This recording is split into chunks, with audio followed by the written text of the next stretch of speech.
Ketua Umum Partai Gerindra, Prasetyo Hadi, kembali menghembuskan sinyal partainya ingin mengubah sistem pilkada langsung menjadi pemilihan yang dipilih lewat keterwakilan parpol di DPRD. Alasan ongkos politik yang mahal, baik dari sisi calon maupun pemerintah sebagai penyelenggara pilkada, menjadi faktor utama partai milik Prabowo ini minta pilkada tak lagi langsung. Bupati, wali kota maupun gubernur itu ongkosnya sangat besar. Belum dari sisi negara ya, dari sisi negara dalam hal ini mengenai pembiayaan. Nah, inilah yang kemudian kalau kajian di kami internal Partai Gerindra, kami memang terus terang salah satu yang mengusulkan atau berpendapat bahwa kita berkehendak untuk mengembalikan sistem pemilihan kepala daerah itu melalui mekanisme di DPRD. Senada, Wakil Ketua MPR fraksi PAN Edi Suparno bahkan menilai usulan pilkada lewat DPRD sudah sesuai dengan sila keempat Pancasila. Menurut mantan Sekjen PAN ini, sejak pilkada dilakukan secara langsung, persoalan politik uang dan politik dinasti terus terjadi. Memang saya akui bahwa jika masyarakat publik sudah diberikan hak untuk memilih langsung, dan itu kemudian haknya diambil, saya kira akan menimbulkan berbagai masukan ya yang menghendaki agar itu tetap melekat pada mereka. Tapi juga kalau kita lihat eksesnya, itu kita harus perhitungkan juga dampaknya itu ternyata membawa dampak negatif terhadap pendidikan politik bagi masyarakat, karena masyarakat hanya disuguhi amplop atau sembako untuk memilih siapapun yang akan menjadi calon kepala daerahnya. Dan jangan lupa juga, saya bicara sebagai pimpinan MPR, bahwa kalau kita bicara pemilihan secara keterwakilan itu ada dalam sila keempat dalam Pancasila kita, musyawarah untuk mufakat. Namun, usulan ini ditolak PDI Perjuangan. Partai pimpinan Megawati Soekarno Putri ini menilai pilkada melalui DPRD menghilangkan hak rakyat untuk ikut serta dalam tata kelola pemerintahan dan pembangunan di daerahnya. Buat kami aneh saja apabila hak rakyat hari ini untuk memilih pemimpinnya juga kemudian harus dikebiri. Padahal itu hak yang sangat dasar di negara-negara demokratis.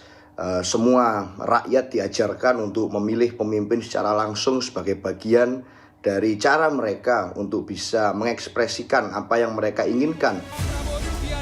Desakan agar pilkada langsung harus diubah lewat DPRD pertama kali diusulkan Partai Golkar saat perayaan HUT Golkar ke-60 pada 12 Desember 2024. Dan usulan itu kembali digaungkan Ketua Umum Partai Golkar Bahlil Lahadalia di HUT ke-61 Golkar 5 Desember 2025 lalu. Bahlil bilang Golkar sudah lama mengkaji soal pilkada langsung yang dinilai menyedot energi, biaya besar, dan sering memicu konflik di daerah. Ia pun minta agar pembahasan RUU politik dimulai tahun ini. Khusus menyangkut pilkada Bapak Presiden, 1 tahun lalu kami menyampaikan kalau bisa pilkada dipilih lewat DPR saja. Banyak pro dan kontra.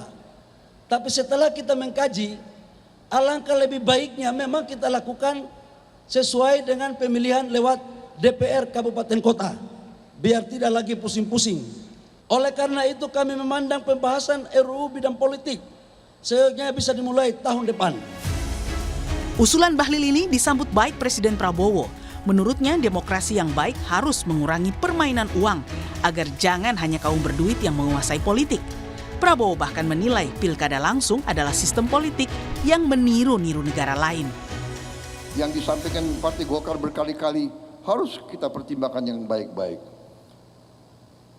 Demokrasi harus mengurangi terlalu banyak permainan uang. Demokrasi harus kita bikin minimal ongkos politik. Supaya nanti politik kita jangan ditentukan hanya orang-orang berduit.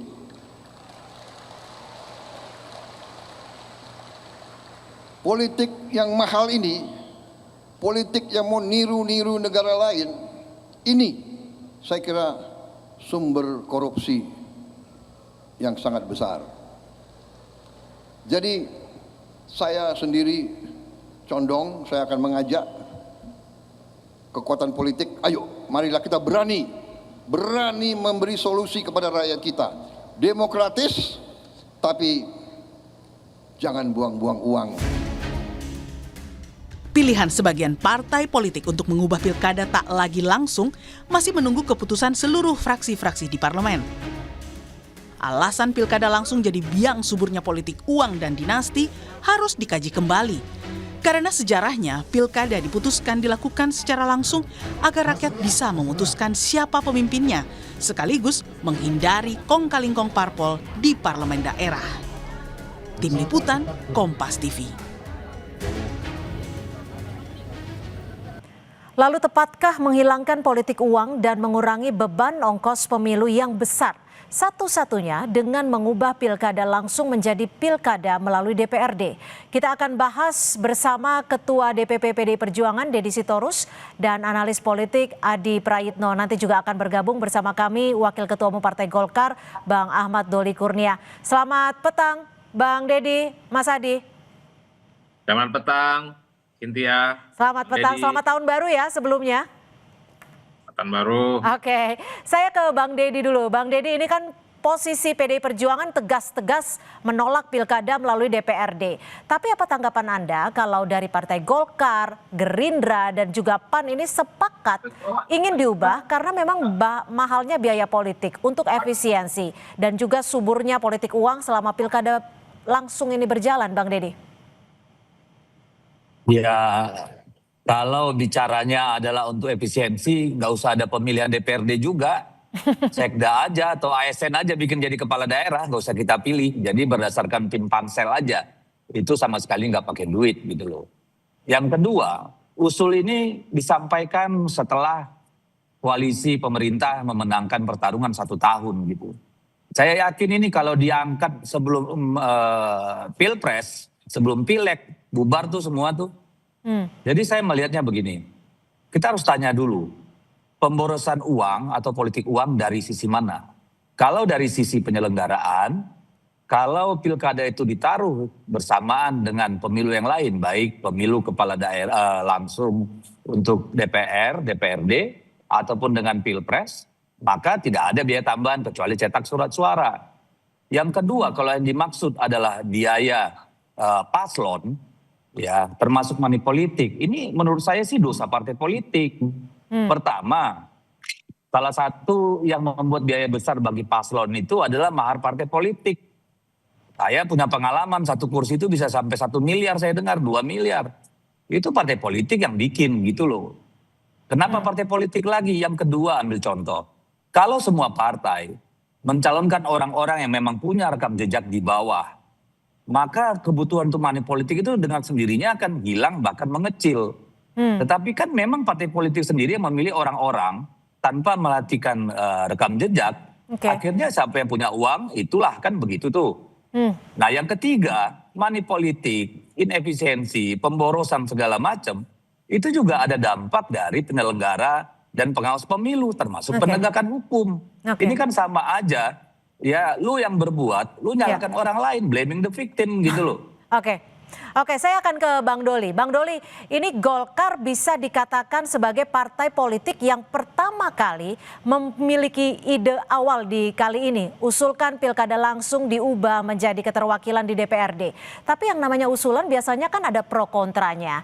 Kali ini agak berbeda. Usulan Golkar ini langsung disetujui oleh Presiden dan juga parpolnya. Kalau Bang Doli, ini murni maunya Golkar atau gimana nih Bang Doli?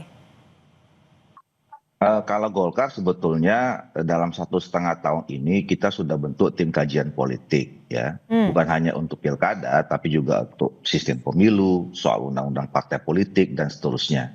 Intinya kita berkeinginan untuk menyempurnakan lah sistem politik kita, termasuk hulunya itu adalah sistem pemilu dan pilkada. Nah soal pilkada kita juga sebetulnya punya 3 opsi sesungguhnya ya. Ya 3 opsi itu masih pertama adalah tetap penyelenggaraan pilkada seperti yang sekarang sedang berlangsung selama ini, langsung oleh rakyat. Yang kedua, semua dikembalikan ke DPRD. Yang ketiga adalah ini asimetris atau hybrid. Jadi ada yang tetap berlangsung dipilih oleh rakyat, ada juga ke DPRD. Tapi khusus untuk yang DPRD, kami sudah hampir final ya, bahwa pemilihan gubernur itu harus kembali ke DPRD. Dan harus berbeda lah dengan 3 struktur kekuasaan yang eksekutif ada di negara kita, ya. Presiden, wakil presiden, bupati, wali kota, dan kepala desa gitu. Nah, yang kabupaten kota, nah hybridnya itu ya nanti ini sekarang kita sedang juga terus sebetulnya ingin menguji publik dan menyampaikan aspirasi. Nah, tapi dalam perjalanannya kemudian ada komunikasi politik ya antara ketua partai politik kami dengan ketua umum partai politik yang lain. Nah, kalau bicara kemudian soal juga, ya dalam perjalanannya, Bang Doli, maaf nih saya potong. Ini sudah ada komunikasi. Apakah mungkin bisa dilihat di layar ya? Ini ada foto di mana ada pertemuan, ada Pak Bahlil dan juga ada Pak Julhas dan juga ada Bang Dasko nih. Ini ngebahas itu langsung? Saya tidak tahu persis karena saya tidak ikut, dan itu kan pertemuan beberapa hari yang lalu ya. Pak Bahlil nggak kasih bocoran? Saya teruskan dulu yang tadi. Ya. Nah, selain ada komunikasi politik dengan partai politik yang lain, kami kan kemarin barusan melaksanakan rapat pimpinan nasional ya. Nah, kami juga menyerap aspirasi pandangan dari masukan daerah, DPD provinsi. Nah, sebagian besar menyampaikan memang kecenderungannya mendorong pemilihan kepala daerah itu kembali ke DPRD dengan catatan-catatan ya. Nah, catatan nanti kita diskusikan. Nah, kembali soal foto ini, nah saya mencari informasi. Nah, sebetulnya ini silaturahim biasa saja. Ada 2 hal yang dibicarakan. Pertama adalah bicara kemungkinan terbentuknya koalisi permanen, masih penjajakan koalisi permanen di periode ini.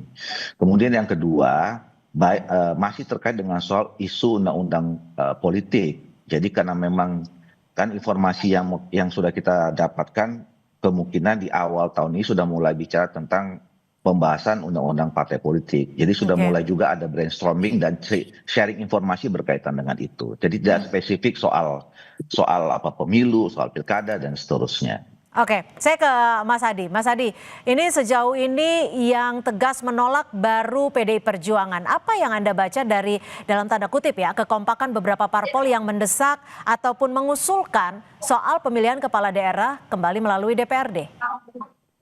Ya, saya kira secara prinsip masing-masing partai memiliki sikap politik yang berbeda ya. Tapi saya membaca kenapa hampir mayoritas partai politik itu mendukung terkait dengan wacana pilkada oleh DPRD. Ini sepertinya semacam uji coba soal kemungkinan koalisi permanen yang beberapa waktu yang lalu itu sempat dibangun ya. Ini semacam test case, kira-kira siapa saja yang bisa diajak kerjasama dan batu-batu kekuatannya itu bisa diukur dari case to case seperti soal pilkada DPRD ataupun tidak. Itu yang pertama ya Mbak. Yang kedua, kalau kita mau jujur sebenarnya kan beberapa waktu yang lalu ada putusan dari Mahkamah Konstitusi bahwa pilkada dengan pemilu itu satu rumpun, tidak bisa dipisah. Kalau pilkada itu dipilih oleh DPRD itu artinya pilkada itu berbeda dengan pilpres dan pileg yang dipilih secara langsung. Dan inilah mesti dibaca secara konstitusional bahwa putusan MK itu kan final and binding dan kemudian putusannya itu tidak bisa dibantah oleh siapapun. Jadi inilah yang kemudian belakangan ini menjadi diskursus yang cukup luar biasa ya. Kenapa? Ya khawatir putusan MK itu tidak diikuti dengan keputusan-keputusan politik yang lainnya. Nah tapi secara prinsip ya kalau argumentasi pilkada itu oleh DPRD karena efisiensi politik uang, ya saya kira kan sangat gampang ya. Misalnya efisiensi dari segi penyelenggaraan.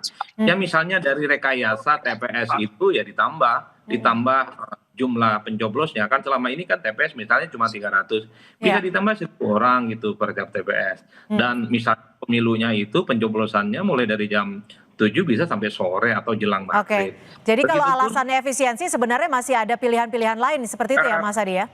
Agak mudah sebenarnya, atau misalnya mulai digagas soal e-voting ya, itu kan lebih sederhana dan lebih memudahkan terkait dengan hal ikhwal teknis dan administratif penyelenggaraan. Nah terkait dengan politik uang, mahar politik itu kuncinya di partai politik karena hampir semua kontestan politik di pilkada ya mostly hampir bisa dipastikan dari partai. Kalau partai mengharamkan politik uang, kalau partai itu mengharamkan mahar politik, ya biaya politik itu bisa ditekan. Cuman kan problemnya publik juga tahu bahwa kalau musim pilkada, musim pemilu itu Ya. kan semacam musim Oke. semi, bagaimana partai itu ya memang sedang berlomba-lomba untuk mengumpulkan logistik lah. Artinya kira-kira. saat ini yang menjadi pertanyaan adalah apakah ini mutlak terkait soal efisiensi atau memang justru kemunduran dari demokratis. Kita akan bahas selepas jeda, tetap bersama kami di Kompas Petang.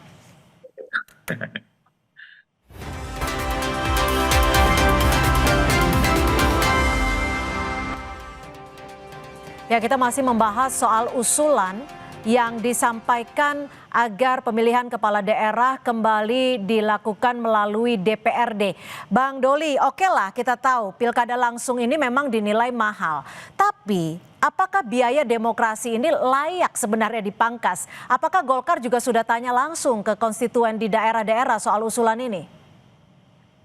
Nah itu, jadi kita sekarang kan sudah punya opsi-opsi, walaupun kemarin hasil rapimnas seperti itu. Nah langkah berikutnya adalah ya kita akan komunikasikan kepada seluruh stakeholder ya, baik partai politik, kemudian ya masyarakat sipil, kampus, kelompok akademis. Nah nanti ini yang kita akan, karena kan endingnya ini semua kan dalam pembahasan undang-undang yang sebetulnya sudah kita tunggu dari beberapa waktu yang lalu.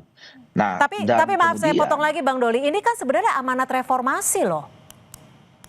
Loh, iya makanya ini saya baru menjelaskan itu ya, bahwa kita sebetulnya harus menjaga dua prinsip sebetulnya.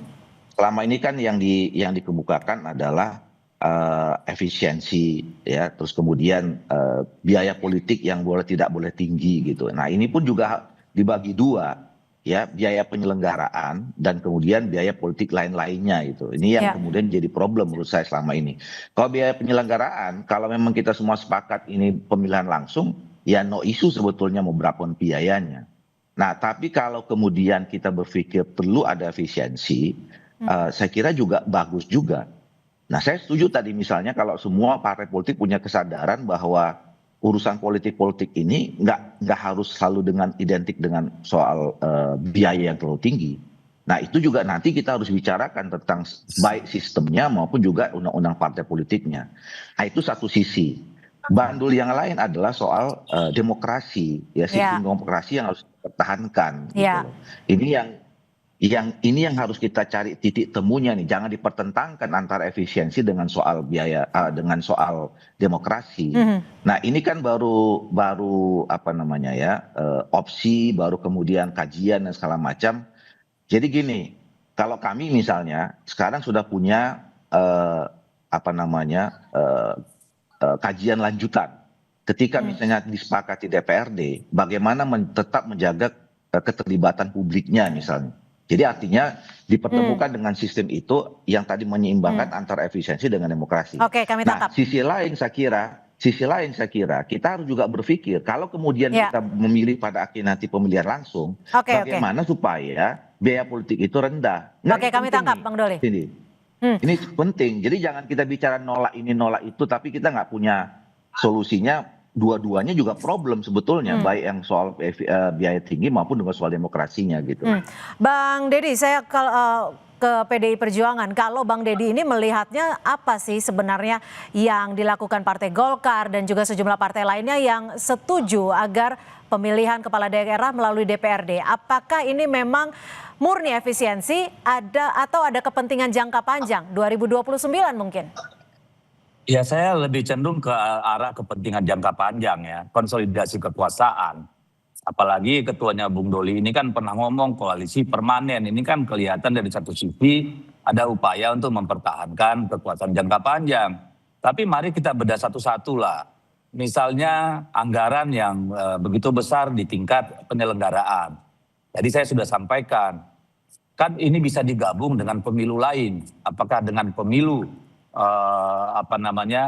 DPRD sebagaimana diputuskan MK atau digabung dengan Pilpres. Jadi penyelenggaraan hari yang sama ya. Lalu kemudian yang membedakan cuma tambahan surat suara, kan misalnya begitu ya. Lalu ada cara milih tadi apakah dengan e-voting. Jadi soal itu saya kira tidak terlalu masalah, termasuk di pihak pasangan calon. Ambil contoh, jika semua kandidat yang bersaing Ya dibuatkan escrow account lah oleh KPU sebagai penyelenggara. Sekian nih biaya kampanye, ya. Lalu setiap dia melakukan kegiatan, ya itu nyampaikan, lalu dieksekusi. Oke, Di luar daripada tapi itu tentu dengar dulu. Maka soal biaya ini dibatasi maksimum spending gitu loh. Sehingga tidak ada yang jor-joran main money politik. Nah, money politik kenapa bisa terjadi secara masif? Kan karena penegakan hukumnya nggak jelas, nggak jalan. Nah, ini kan semua harus dilihat. Jadi kalau menilai itu, neracanya harus seimbang. Jangan cuma bilang jeleknya yang A, tapi yang B nggak dihitung jeleknya gimana. Kita sudah ngalamin. Dulu korupsi itu di gedung DPRD, melibatkan partai politik juga. Tapi kalau ini Dampaknya tetap apa? lolos, PDI Perjuangan akan melakukan apa? Apakah akan melakukan lobby-lobby politik mungkin? Nah, kalau ini mau dipaksakan, kami hanya bisa mengembalikan persoalan ini kepada rakyat. Karena kami cuma 16% di DPR. Apakah rakyat Indonesia akan menerima kembali ke masa lalu? Kita dipangku oleh gagasan-gagasan sentralistik kayak begini. Silakan nanti rakyat yang menilai. Ya, saya ke Mas Adi. Mas Adi, kalau yang diusulkan Golkar dan teman-teman ini adalah menurut Anda bentuk koreksi sistem atau sinyal memang untuk adanya sentralisasi pusat? Ya kalau saya secara prinsip pilkada langsung bahwa layak dievaluasi iya soal politik uang, tentang mahar politik, termasuk juga soal biaya penyelenggaraan yang menurut saya juga terlampau mahal, saya kira sangat layak untuk dievaluasi. Tapi kan jawabannya kan tidak harus mengembalikan pilkada oleh DPRD, apalagi kan kita tahu soal trust publik ke DPRD itu kan cukup rendah karena begitu banyak misalnya keputusan-keputusan politik yang dibuat oleh DPRD dan bahkan DPR pusat itu kan seringkali tidak pernah melibatkan rakyat. Pernah tidak DPRD itu dalam memutuskan keputusan apapun bertanya kepada rakyatnya tempat dia mencalonkan diri di basis konstituennya? Kan tidak pernah melakukan. Jadi itu sebenarnya ditentang bagaimana kemudian masa depan kepala-kepala daerah itu dipasrahkan dan ditentukan oleh mereka yang memang kinerjanya selama ini. Bagaimana ya rakyat itu memang harus menjadi tuan untuk menentukan siapa menjadi kepala daerahnya. Jangan ada kesan bahwa elit ini mulai takut dengan rakyatnya karena di tengah pemilih yang semakin kritis dan semakin rasional, ya pemilih-pemilih yang tidak kompeten dipilih dan dia dihukum dalam pilkada itu. Oke, kami tangkap. Jadi kesan itu yang harus dihindarkan sebenarnya. Tapi bagi saya hal-hal yang sifatnya mahal gampang kok, kuncinya di partai. Saya kami tangkap Mas Adi. Saya ke Bang Doli, singkat saja Bang Doli, yang menjadi kepemilikan rakyat terkait demokrasi satu-satunya adalah suara. Lalu jika rakyat hanya menonton umpamanya debat, tapi tidak memilih, di mana letak kedaulatannya? Singkat saja. Pertama menurut saya keinginan kita dan peluang serta momentum untuk mengevaluasi menyempurnakan sistem ini jangan kemudian di stigma, di framing ini untuk kepentingan politik gitu ya. Kita sebetulnya sudah sejak lama dari kalau bicara tentang saya 5 tahun yang lalu bicara tentang soal revisi sistem politik ini. Jadi jangan kemudian diarahkan ini untuk kepentingan elit tertentu 2029 dan segala macam. Ini momentum kita untuk menyempurnakan sistem ini gitu loh. Nah, soal ada opsi kembali ke DPRD yang memang itu juga dijamin dalam konstitusi kita. Jangan kemudian juga disimpulkan ini sesuatu yang tadi itu kembali ke soal kepentingan politik. Dan ini masih bergulir ya, masih bergulir gitu loh. Jadi artinya masih dibahas dan juga masih diformulasikan seperti itu ya. Dan kita nggak tutup-tutupi, kita sampaikan ke publik, kita tunggu responnya seperti apa nanti bagaimana gitu. Itu yang kita butuhkan sekarang sebetulnya gitu. Baik, terima kasih Bang Doli dan juga terima kasih Bang Dedi dan Mas Adi untuk perspektifnya sore hari ini. Terima kasih, selamat sore. Sore.